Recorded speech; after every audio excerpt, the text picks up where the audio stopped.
Hello दोस्तों, नवल पाठशाला में आपका स्वागत है। मैं आज आपको बीएड सेकेंड ईयर की जो सेशनल वर्क डायरी होती है, जो प्रोजेक्ट फाइल की तरह होती है, वो उसके बारे में मैं आज आपको बताऊंगा।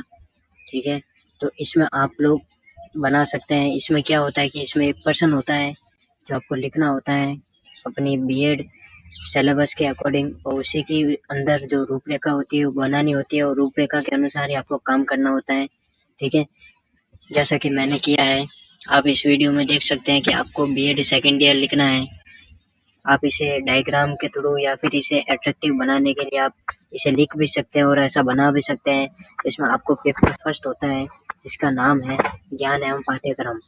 इसी में एक पर्सन होगा जिसके अनुरूप आपको रूपरेखा बनानी होती है और उसके अकॉर्डिंग आपको करना होता है।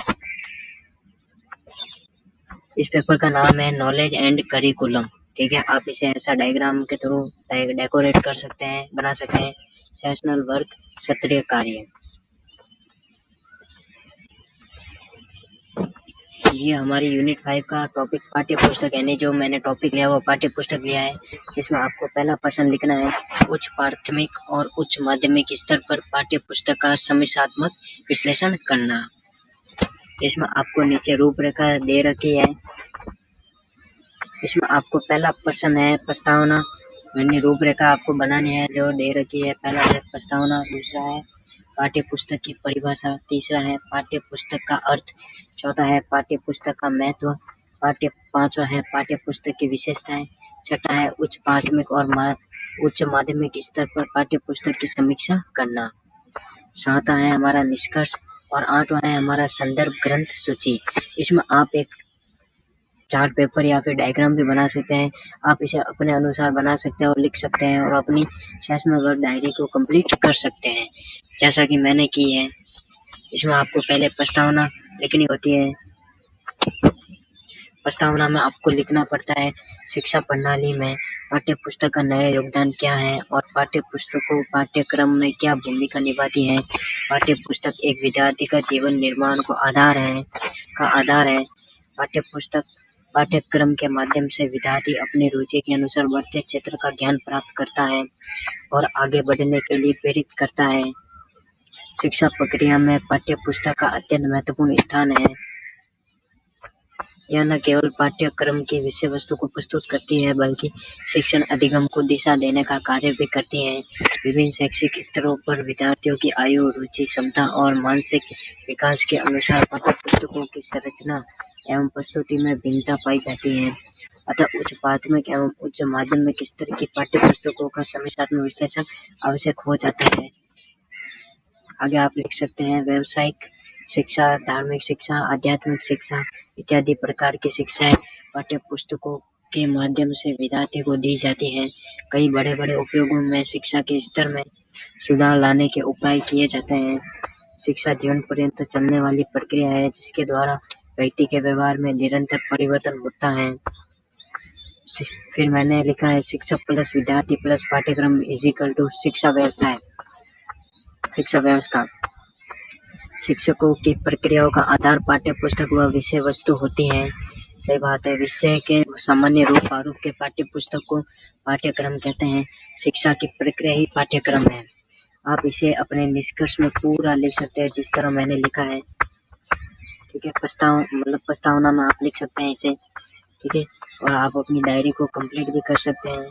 फिर हम अपने आगे चलते हैं। प्रस्तावना हो गया। दूसरा हमारा पॉइंट रहेगा पाठ्य पुस्तक की परिभाषा। इसमें अलग अलग विद्वानों ने अलग अलग परिभाषाएं दी हैं जो आपको लिखनी होती है। पहली हमारी सामान्य परिभाषा हो जाएगी। पाठ्य पुस्तक वह पुस्तक है जिसमें किसी विषय का ज्ञान निर्धारित पाठ्यक्रम के अनुसार सरल क्रमबद्ध और शिक्षण उपयोगी रूप में प्रस्तुत किया जाता है। ठीक है, आपको ये परिभाषा लिखनी है। फिर हमारी दूसरी परिभाषा हो जाएगी शिक्षा शास्त्रीय परिभाषा। इन्होंने परिभाषा बताई है पाठ्य पुस्तक शिक्षण अधिगम की वह प्रमुख सामग्री है जो शिक्षक और विद्यार्थी दोनों के लिए मार्गदर्शक का कार्य करती है। आपको एक परिभाषा लिखनी है अपनी सेशनल वर्क डायरी में। तीसरी हमारी परिभाषा हो जाएगी विद्यालय दृष्टि से, यानी विद्यालय पाठ्य पुस्तक के बारे में क्या परिभाषा देता है उसके बारे में लिखा है। पाठ्य पुस्तक वह मानक पुस्तक है जिसे विद्यालय या शिक्षा बोर्ड द्वारा किसी कक्षा विशेष के लिए स्वीकृत किया जाता है। फिर हमारी चौथी परिभाषा हो जाएगी उद्देश्यात्मक परिभाषा। इसमें आपको लिखना है पाठ्य पुस्तक का उद्देश्य छात्रों में ज्ञान, समझ, कौशल और मूल्यों का विकास करना होता है। फिर हमारी पांचवी परिभाषा है जो हमारे विद्वान ने दी है, प्रो एंड क्रोन है, जिसमें आपको लिखना है पाठ्य पुस्तक वह पुस्तक है जो किसी विषय वस्तु को निर्धारित पाठ्यक्रम के अनुसार इस प्रकार प्रस्तुत करती है कि शिक्षण अधिगम की प्रक्रिया सुगम हो सके। फिर हमारे विद्वान ने दी है एन.के. महापात्र के अनुसार पाठ्य पुस्तक शिक्षण का वह लिखित साधन है जो शिक्षक को दिशा और विद्यार्थी को अध्ययन की सामग्री प्रदान करता है। हमारे विद्वान ने दी है डगलस के अनुसार, यानी डगलस हमारे विद्वान क्या बताते हैं पाठ्य पुस्तक के बारे में। पाठ्य पुस्तक वह पुस्तक है जो विद्यालयों में नियमित अध्ययन के लिए प्रयुक्त होती है और जो पाठ्यक्रम पर आधारित होती है। फिर हमारी 8वीं परिभाषा हो जाएगी एनसीईआरटी के अनुसार पाठ्य पुस्तक वह शैक्षिक साधन है जो पाठ्यक्रम उद्देश्यों की पूर्ति हेतु तैयार की जाती है। फिर हमारी 9वीं परिभाषा हो जाएगी हेसो-लेसर के अनुसार पाठ्य पुस्तक ज्ञान, आदतों, भावनाओं, क्रियाओं की प्रवृत्तियों का संपूर्ण योग है। फिर हमारे आखिरी विद्वान ने परिभाषा दी है पाठ्य पुस्तक की लेज के अनुसार यह अध्ययन क्षेत्र के किसी ज्ञाता की एक प्रमाणित पुस्तक होती है। यहाँ तक आप लिख लेंगे। फिर हमारा 3rd पॉइंट होगा पाठ्य पुस्तक का अर्थ, जिसमें आपको लिखना है, वैसे कलरफुल बना के डेकोरेट कर सकते हैं, लिख सकते हैं, ठीक है। पाठ्य पुस्तक का अर्थ बता रखा है। पाठ्य पुस्तक वह पुस्तक है जिसमें किसी विषय का ज्ञान निर्धारित पाठ्यक्रम के अनुसार सरल, क्रमबद्ध और शैक्षिक शिक्षण अधिगम में सहायक रूप में प्रस्तुत किया जाता है। यह शिक्षक के लिए मार्गदर्शक तथा विद्यार्थी के लिए अध्ययन का मुख्य साधन होती हैं। फिर हम आगे चलते हैं। पाठ्य पुस्तक एक ऐसी व्यवस्थित लिखित किताब होती है जिसमें किसी खास विषय जैसे गणित, विज्ञान, इतिहास की जानकारी को छात्रों को पढ़ाने और सिखाने के लिए क्रमबद्ध तरीके से प्रस्तुत किया जाता है, जो शिक्षकों और विद्यार्थियों दोनों के लिए मार्गदर्शक का काम करती है। फिर हमारा 4था पॉइंट हो जाएगा पाठ्य पुस्तक का महत्व। इसमें आप जो महत्व है उनके पॉइंट बना के आप लोग लिख सकते हैं अपने सेशनल डायरी में, जिस तरह मैंने लिखे हैं। पहला हमारा महत्व हो जाएगा शिक्षण का आधार, दूसरा हो जाएगा पाठ्यक्रम की पूर्ति, तीसरा हो जाएगा समय की बचत, चौथा है परीक्षा में सहायक, पांचवा है विश्वसनीयता, छठा है परीक्षा में सहायक और सातवां है समानता। यानी आप इसमें पाठ्य पुस्तक के महत्व में आप बना सकते हैं पूरा, यानी आप एक फ्लो चार्ट के रूप में इसे डिफाइन कर सकते हैं, बता सकते हैं। तो हम एक एक पॉइंट को विस्तार से पढ़ेंगे। इसमें हमारा पहला पॉइंट है शिक्षण का आधार। पाठ्य पुस्तक शिक्षण अधिगम प्रक्रिया का मुख्य आधार होती है। दूसरा हमारा पॉइंट हो जाएगा पाठ्यक्रम की पूर्ति। यह निर्धारित पाठ्यक्रम को व्यवस्थित रूप से पूर्ण करने में सहायक होती है। तीसरा हमारा पॉइंट हो जाएगा समय की बचत। शिक्षण को सुव्यवस्थित बनाकर समय की बचत करती है। चौथा हमारा पॉइंट हो जाएगा परीक्षा में सहायक। परीक्षा की तैयारी के लिए विश्वसनीय आधार प्रदान करती है। फिर हम आगे चलते हैं। हमारा 5वां पॉइंट हो जाएगा विश्वसनीयता। इसमें दे रखा है विशेषज्ञों द्वारा लिखी और जांची जाती है, जिससे जानकारी सटीक और विश्वसनीय होती है। परीक्षा में सहायक। परीक्षा की तैयारी के लिए विश्वसनीय आधार प्रदान करती है। समानता। फिर हमारा 6ठा पॉइंट है परीक्षा में सहायक, जिसमें लिखा है परीक्षा की तैयारी के लिए विश्वसनीय आधार प्रदान करती है। फिर हमारा 7वां पॉइंट है समानता, एकरूपता। सभी विद्यार्थियों को समान अध्ययन सामग्री उपलब्ध कराती है।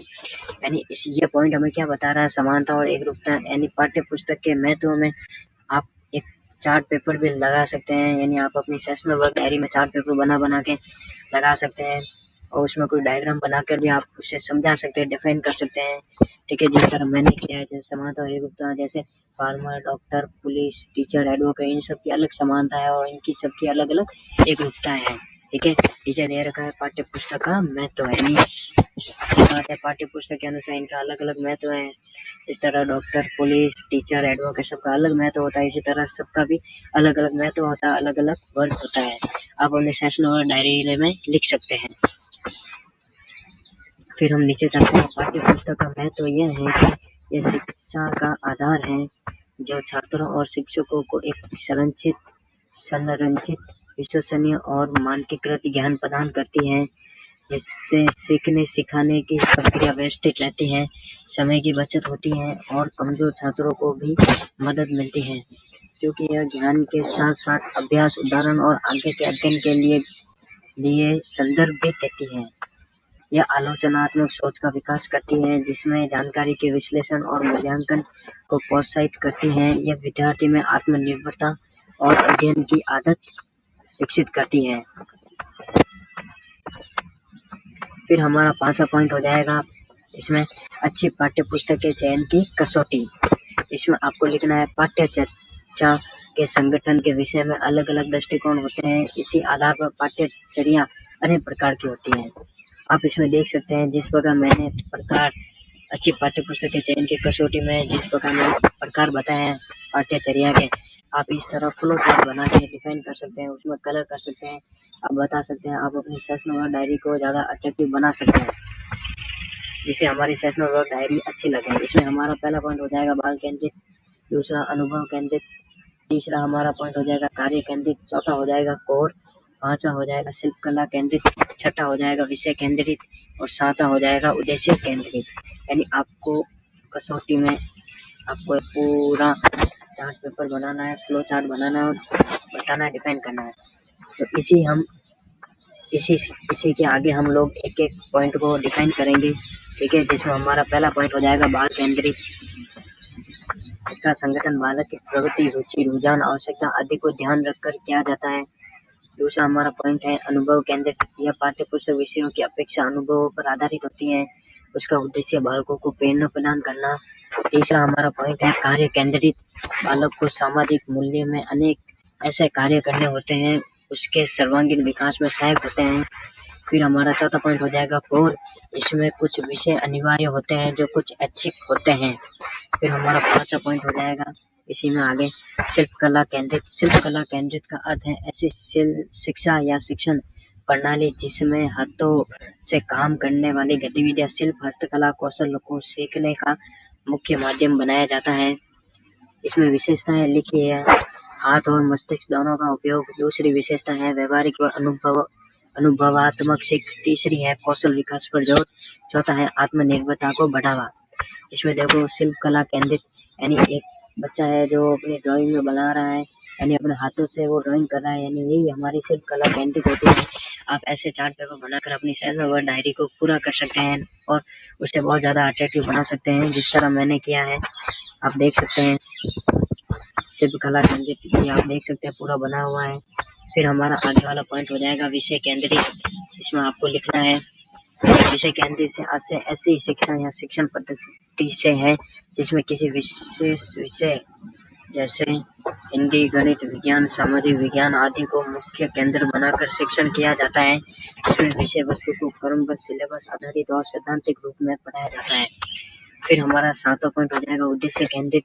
जब पढ़ाई क्या सिखाना है और क्यों सिखाना है इसी पर केंद्रित हो तो उसे उद्देश्य केंद्रित कहा जाता है। जिस तरह हमें समग्र शिक्षा एक आप छोटा सा पोस्टर लगा सकते हैं, चार्ट पेपर लगा सकते हैं, जिससे हमें पता चलेगा कि हमारा क्या उद्देश्य है।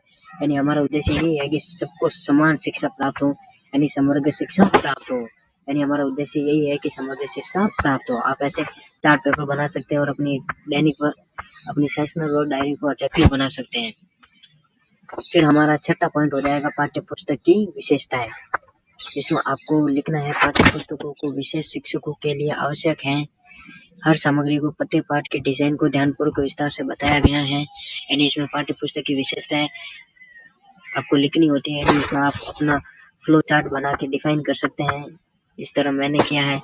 देखिए इसमें आपको विशेषताएं दे रखी है पूरी, आप फ्लो चार्ट बना सकते हैं, अपनी सेशन व डायरी को अट्रैक्टिव बना सकते हैं और उसे लिख सकते हैं, जिससे हमारा इंप्रेशन अच्छा जाए, हमारी सेशन व डायरी अच्छी लगे और हमें कम समय में अच्छा काम कर सकें।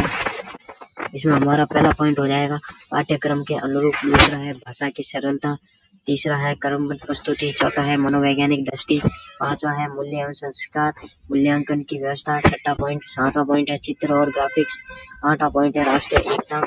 ठीक है, आप लिख सकते हैं, देख सकते हैं, पूरा फ्लो चार्ट आपको बनाना है। फिर हम एक एक पॉइंट के बारे में विस्तार से अध्ययन करेंगे।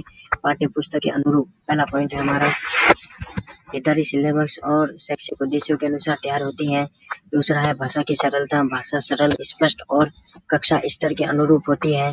तीसरा हमारा पॉइंट है क्रमबद्ध प्रस्तुति, इसमें आप लिख सकते हैं विषय वस्तु सरल से कठिन क्रम में प्रस्तुत होती है। चौथा हमारा पॉइंट है मनोवैज्ञानिक दृष्टि, इसमें आप लोग लिख सकते हैं विद्यार्थियों की आयु, रुचि और क्षमता के अनुसार होती है। इसमें आप मनोवैज्ञानिक दृष्टि में आप इसमें मैंने एक फ्लो चार्ट लगाया है जिसमें बच्चे खेल रहे हैं, जिसमें एक लड़की अपने पुराने गेम को खेल रही है और एक लड़का ड्राइंग बना रहा है। यानी इसी में ही हमारी मनोवैज्ञानिक दृष्टि छिपी हुई है। यानी सबकी मनोवैज्ञानिक दृष्टि अलग अलग बताई गई है इस फ्लो चार्ट के जरिए। आप अपनी सेशन वर्क डायरी में लगा सकते हैं और उसे अट्रैक्टिव बना सकते हैं जिस तरह मैंने किया है, देख सकते हैं आप। फिर हमारा पांचवा पॉइंट हो जाएगा मूल्य एवं संस्कार, जिसमें दे रखा है नैतिक, सामाजिक, राष्ट्रीय और सांस्कृतिक मूल्यों का विकास करती है। फिर हमारा छठा पॉइंट हो जाएगा मूल्यांकन की व्यवस्था, जिसमें अध्याय के अंत में प्रश्न, अभ्यास और गतिविधियां होती हैं। इसमें देख लो एक सांप सीढ़ी बताई गई है और एक बच्चे के हाथ में बैट है और कोई कंचे खेल रहा है और कुछ बॉल के जरिए वो पुराने गेम्स खेल रहा है और कुछ लोग हॉकी खेल रहे हैं। इसमें हमारी मूल्यांकन होता है कि भाई किस किस बच्चों में अलग अलग गेम के जरिए रुचि पैदा हुई है, कौन कौन किस प्रकार मूल्यांकन कर रहा है, पढ़ाई के जरिए किस प्रकार मूल्यांकन हो रहा है उसके बारे में बताया गया है। आप अपनी सेशनल वर्क डायरी में ऐसा चित्र बनाकर या फिर चित्र लगाकर डिफाइन कर सकते हैं। ठीक है, जैसा कि मैंने किया है। बच्चों का मूल्यांकन नीचे चित्र में लिखना है, नीचे बच्चों का मूल्यांकन, आप इसे अट्रैक्टिव बना सकते हैं।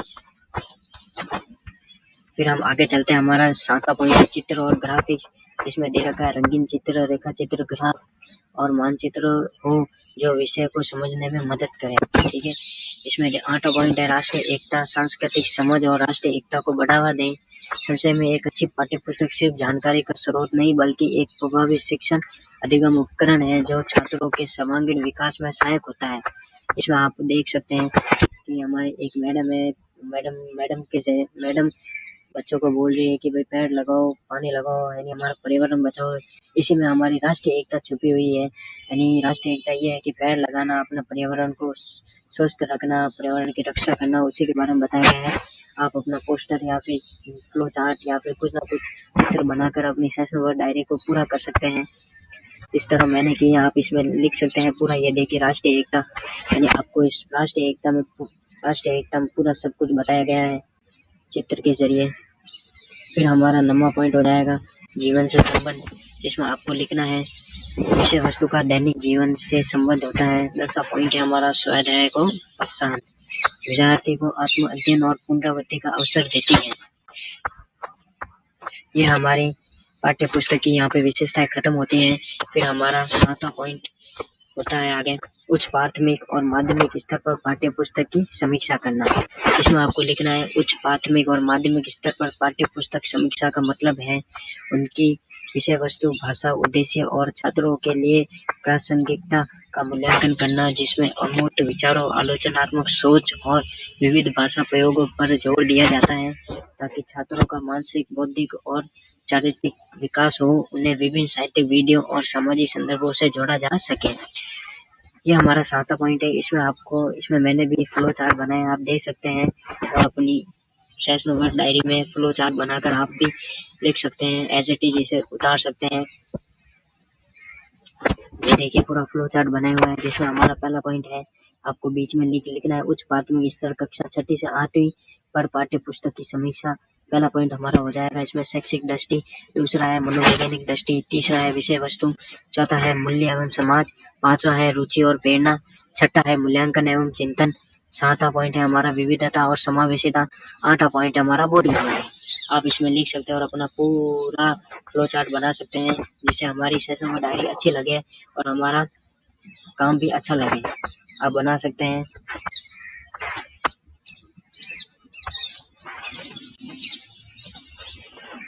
इसी के आगे हम चलते हैं, हम एक एक पॉइंट को विस्तार से समझेंगे। जिसमें हमारा पहला पॉइंट हो जाएगा शैक्षिक दृष्टि। जिसमें हमारा पहला पॉइंट दे रखा है पाठ्यक्रम के अनुरूप विषय वस्तु। ख पॉइंट है मूल अवधारणाओं की स्पष्टता। दूसरा हमारा है मनोवैज्ञानिक दृष्टि। पहला है सरल भाषा और उदाहरण। ख है विद्यार्थियों की आयु और रुचि के अनुरूप अनुकूल। ग है जिज्ञासा व कल्पनाशीलता को प्रोत्साहन। विषय वस्तु हमारी है तीसरा पॉइंट हमारा विषय वस्तु, जिसमें पहला पॉइंट है हमारा सरल से कठिन क्रम। दूसरा है दैनिक जीवन से संबंध। ग है चित्र चार्ट व मानचित्रों का प्रयोग। चौथा पॉइंट है हमारा मूल्य एवं समाज।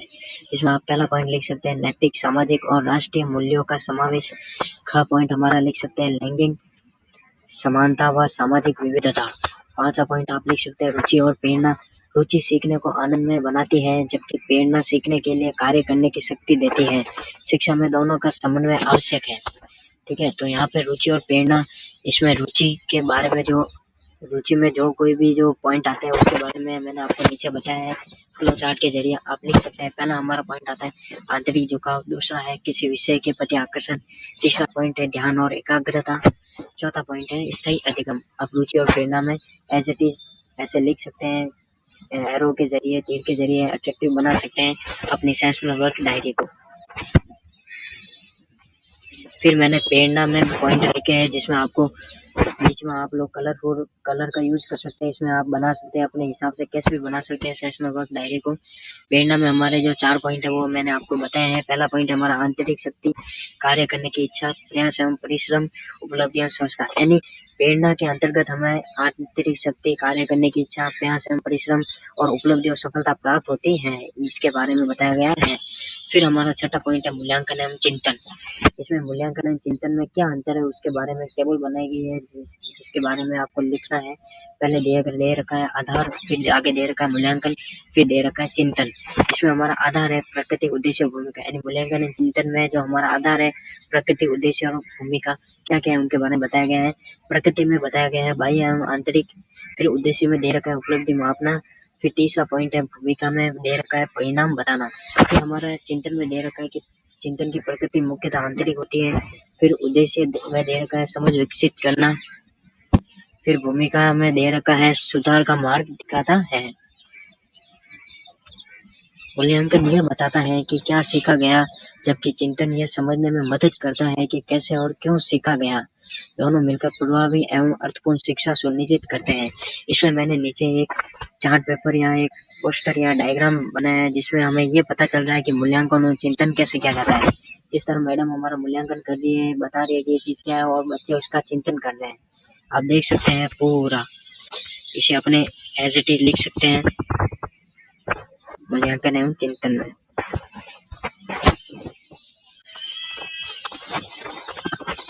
फिर हमारा अगला पॉइंट है विविधता और समावेशिता। इसमें आपको लिखना है विविधता का अर्थ है समाज, संगठन या समूह में भिन्न भिन्न प्रकार के लोगों की उपस्थिति। इसमें लोगों की पहचान, पृष्ठभूमि और अनुभवों की विविधता शामिल है। समावेशिता का अर्थ है हर व्यक्ति को समान अवसर, सम्मान और भागीदारी देना, चाहे उसकी पहचान कुछ भी हो। विविधता और समावेशिता में भी अंतर दे रखा है। इसमें भिन्नताओं की उपस्थिति होती है, विविधता में कौन कौन शामिल है इसके बारे में बताया जाता है, संख्या पर जोर दिया जाता है। और समावेशिता में भिन्नताओं को अपनाना होता है और कैसे शामिल है इनके बारे में बताना होता है और व्यवहार पर जोर देना होता है। मैंने एक चित्र भी दिया गया है जिसमें विविधता और समावेशिता के बारे में बताया गया है। विविधता यानी हमारा पर्यावरण की रक्षा करना और समावेशिता यानी समान रूप से सबको समान अवसर देना। ये आप चित्र बना सकते हैं और अपनी सेशन डायरी में शामिल कर सकते हैं और लिख सकते हैं। फिर हमारा अगला पॉइंट हो जाता है माध्यमिक स्तर कक्षा 9 से 10 पर पाठ्य पुस्तक की समीक्षा। या आप ऐसे के ऐसे as it is flow chart बना सकते हैं और अपनी सेशनल वर्क डायरी को अच्छा बना सकते हैं, अट्रैक्टिव बना सकते हैं और कम समय में आप अच्छा काम कर सकते हैं। इसमें हमारा पहला पॉइंट हो जाएगा शैक्षिक दृष्टि, दूसरा पॉइंट है मनोवैज्ञानिक दृष्टि, तीसरा पॉइंट है हमारा विषय वस्तु, चौथा पॉइंट है हमारा मूल्य और समाज, पांचवा पॉइंट है हमारा मूल्यांकन। ठीक है, आप देख सकते हैं। ठीक है, फिर हम आगे चलते हैं। इसमें आपको पुस्तक के बारे में मैं विस्तार से बताता हूँ। मानसिक दृष्टि में क्या लिखना है। पहले में लिखना है विषय की गहनता और विस्तार होता है। दूसरे में लिखना है अवधारणात्मक स्पष्टता होती है। घ में लिखना है भविष्य की शिक्षा की तैयारी होती है।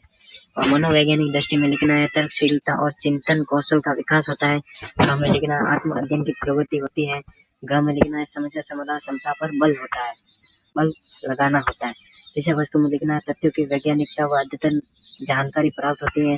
दूसरा पॉइंट है हमारा सिद्धांत परिभाषा और उदाहरण शामिल होते हैं। तीसरा पॉइंट है हमारा अंतर विषय दृष्टिकोण होता है। चौथा पॉइंट हमारा मूल्य और समाज, इसमें आप लिख सकते हैं वैज्ञानिक दृष्टिकोण होता है। का लोकतांत्रिक नैतिक और नागरिक मूल्य होता है। फिर आगे लिख सकते हैं राष्ट्रीय और वैश्विक परिप्रेक्ष्य होता है। फिर हमारा 5वां पॉइंट हो जाएगा मूल्यांकन। इसमें आप दीर्घ और लघु उत्तरीय प्रश्न शामिल होते हैं। ख विश्लेषणात्मक प्रश्न होते हैं जिसके द्वारा हमारा मूल्यांकन किया जाता है। फिर हमारा अगला पॉइंट हो जाएगा उच्च प्राथमिक कक्षा 6 से 8 और माध्यमिक स्तर कक्षा 9 से 10 पर पाठ्य पुस्तक की विशेषता है। इसमें आपको लिखना है पहला पॉइंट लिखना है सरल एवं रोचक भाषा। दूसरा पॉइंट लिखना है आधार निर्माण पर बल। तीसरा पॉइंट लिखना है गतिविधि आधारित अधिगम।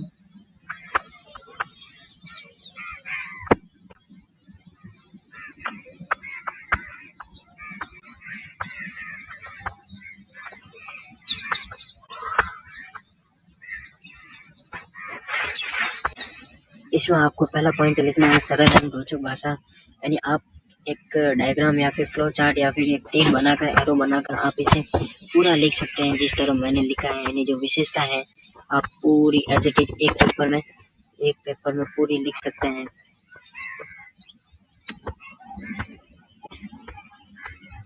इस तरह मैंने लिखी है।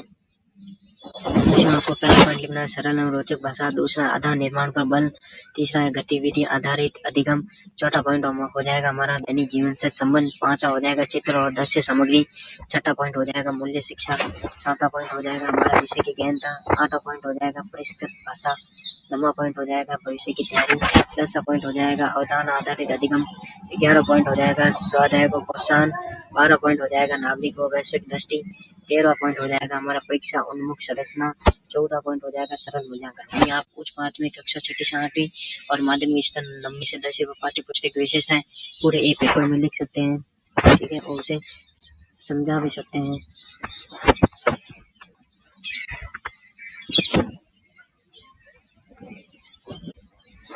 फिर हमारा अगला पॉइंट है संदर्भ ग्रंथ सूची।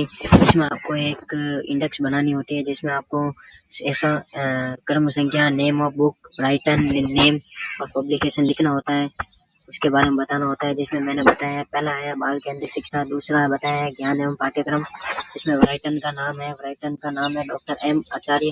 दूसरे का नाम है पूनम मदान और पब्लिकेशन अग्रवाल है और पब्लिकेशन दे रखा है। आपको ऐसे पूरी सारणी बनानी है। और संदर्भ ग्रंथ सूची में आमतौर पर निम्न विवरण शामिल होते हैं, उसके बारे में बताया गया है। पहला होता है लेखक का नाम। दूसरा होता है पुस्तक लेख का नाम। तीसरा होता है प्रकाशक का नाम। चौथा होता है प्रकाशक वर्ष। 5वां होता है स्थान यदि आवश्यक हो, ठीक है। आखिर में हम निष्कर्ष लिखते हैं। इसमें आपको बताया गया है, यह हमारा आखिरी पॉइंट है। इसमें आपको बताया गया पाठ्य पुस्तक संपूर्ण ज्ञान लिखित रूप में विवरण होता है जो हर स्तर पर पाठ्य पुस्तक की पाठ्यक्रम के अनुसार सिखाने का कार्य करता है। पाठ्य पुस्तकों को समीक्षा या विश्लेषण का आधार है। पाठ्य पुस्तकों के गुण, दोष, विशेषताएं, उपयोग आदि को समझना और विश्लेषण कर अपने विचारों में प्रदान कर हर कक्षा की पाठ्य पुस्तकों द्वारा बालक की उम्र, उसकी सोच की, चर्चा की व मानसिक स्तर को ध्यान में रखते हैं। इसमें आपको निष्कर्ष बताया गया है जो इसके बारे में दे रखा है। उसमें मैंने एक चित्र के जरिए मैंने आपको समझा है। आप लास्ट में एक चित्र बनाकर या फिर फ्लो चार्ट लगाकर आप इसे समझा सकते हो, अपनी सेशन वर्क डायरी को कंप्लीट कर सकते हैं। फिर एंड में आपको अगर सेशन वर्क में अगर आपका पेपर बच जाता है तो आप एंड में लिख दीजिएगा सेशनल वर्क कंप्लीट, जिससे हम पता चल जाए कि यहाँ यहीं तक हमारा सेशनल वर्क कंप्लीट हो चुका है और हमारी सेशन वर्क डायरी कंप्लीट हो चुकी है। तो इसमें आपको यही है कि जो बीएड सेकंड ईयर में जो आपको सत्र के कार्य के लिए जो डायरी दी जाती है उसमें आपको पेपर के अनुसार लिखना होता है। जिसमें हमारे टोटल 10 पेपर होते हैं, उसमें आपको 10 पेपर के अनुसार एक पेपर की सेशनल वर्क डायरी बनानी होती है और आपको लिखनी होती है। जिस तरह मैंने लिखी है आप देख सकते हैं।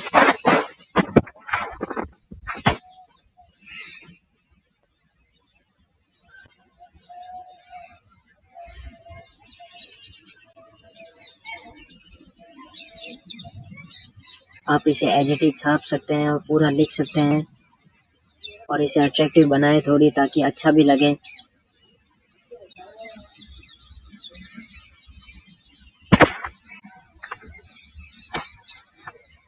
अच्छा दोस्तों, आपको ये वीडियो कैसी लगी बताना, लाइक करना, कमेंट करना एंड शेयर करना एंड सब्सक्राइब करना।